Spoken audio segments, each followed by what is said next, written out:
आपल्या फोटोमध्ये अनेक विषय असतात.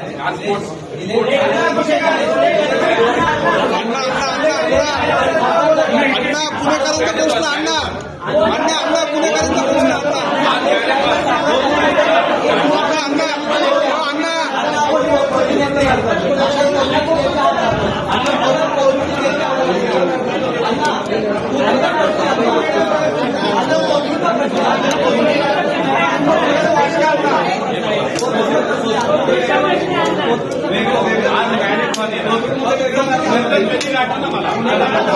12 लाखात 10 गुंठे घ्यायचेत का आणि तेही सेपरेट 7/12 आणि सेपरेट खरेदी खता सहित. टीआरएस डेव्हलपर्स निर्मित टीआरएस मधुबन पार्क फेज 33. सरकारी मोजणी 30 वर्षांचा सर्च रिपोर्ट, पेपर नोटीस आणि एनओसी असणारा हा क्लिअर टायटल प्रोजेक्ट. चारही बाजूंनी हायवे असणाऱ्या गावात ते म्हणजे कुरकुम पांढरेवाडी या ठिकाणी हा प्लॉट आहे. प्लॉटला आहे 30 फुटी हा भव्य रस्ता, त्यासोबत सेपरेट तार कंपाऊंड आणि गेट आणि लाईट पाण्याची सुद्धा व्यवस्था आहे बरं का. पुढे पाडव्याच्या ऑफर साठी आजच तुमची साईट व्हिजिट या प्लॉट मध्ये बुकिंग करा.